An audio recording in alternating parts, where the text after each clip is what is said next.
The game opens up actually prior to the events of Resident Evil 2 and 3, around the time that Hunk infiltrates the Umbrella facility in the original mission to retrieve the G-Virus from Dr. William Birkin, who's the rogue scientist from Umbrella who's decided he's going to take his new G-Virus experiment and sell it to the US government, or at least ask for asylum and try to escape the clutches of Umbrella.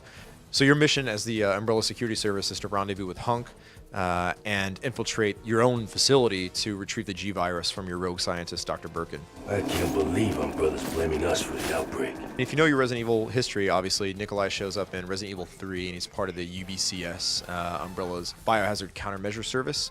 And he is, even though he's part of sort of Umbrella's official UBCS group, he's also involved with some super secret operations and BOW tests going on, Operation Watchdog, etc., etc.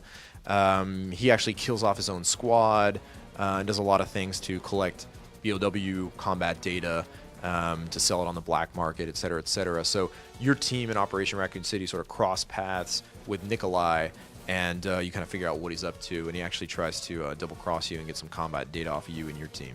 They served their purpose most excellently. So Operation Raccoon City features a fully fledged TPS player package. So everybody who's been looking for third-person shooter action gameplay in the Resident Evil universe, Operation Raccoon City delivers exactly that. So we've got a pretty easy-to-use auto cover system for crouching cover, wall cover, etc. It's got everything you would expect: blind fire, you can pop in, pop out, throw grenades, etc. We've also got a CQC system, so there's a melee button which you can use to attack in front of you, to the left, to the right, behind you. You can combo with that. You can do quick kills based on that. You can also do class-specific ability kills. For example, the Demolition class jams a grenade in your mouth and shoves you back into the crowd, and you'll blow up and kill everybody around you. The Recon class, Vector, he's going to slice your neck and actually assume your identity, or assume what you look like, right? So he'll look like the enemy military team, and you can use that to his advantage. We've also got a 2-weapon change system, so main weapon and side weapon, which you'll be able to select at the beginning of each mission, as well as procure new weapons and sort of change to whatever weapons you'd like in the environment. We got some classic Resident Evil items as well: green herbs, first aid sprays, antiviral sprays, things like that. But you know, the concept of this game was to deliver on all the requests we've been getting from fans and critics alike, saying, hey, you know, we want a full-on TPS gameplay experience in the Resident Evil universe. So Operation Raccoon City delivers just that. Even though Operation Raccoon City is a more fully fledged TPS action game this time around, we have not abandoned the survival horror genre completely. We're still going to try to scare you. We're still going to try to surprise you.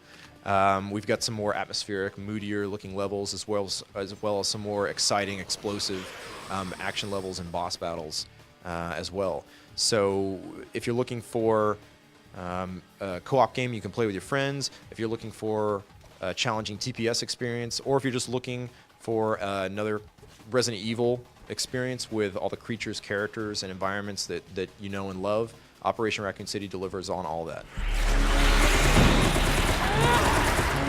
Operation Raccoon City features 1 to 4 player co-op and any combination in between, so you can play by yourself with 3 AI companions. You can just play with a friend, 2-player co-op if you'd like, and up to 4-player co-op. We do have a squad system, so if you want to form a group of friends and look for other partners, you can do that. Same thing in competitive multiplayer. You can form a squad and do 4 versus 4 competitive multiplayer. We feature drop-in, drop-out, so it's really easy to get in a campaign or get into a multiplayer match. And obviously you can drop out whenever you want.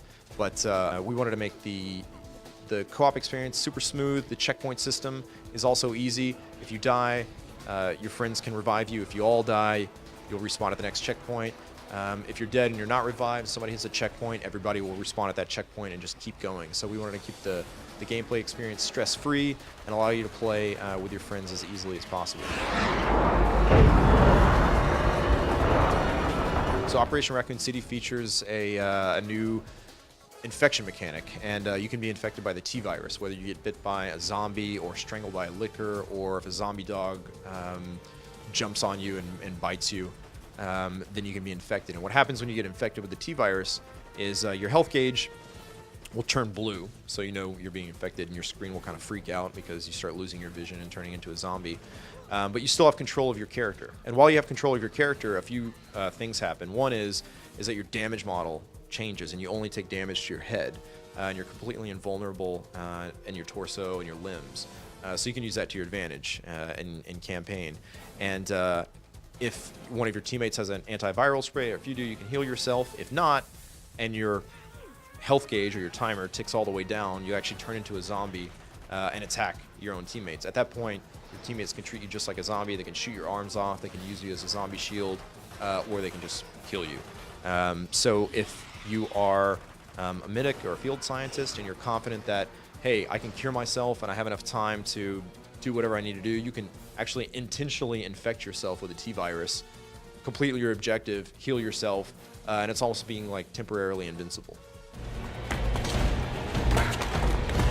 So one of the questions we get a lot is, if your mission is to, destroy evidence and make sure that no one has any idea that Umbrella had anything to do with the outbreak in Raccoon City, is why do these super secret Black Ops USS guys have Umbrella patches on their uniform?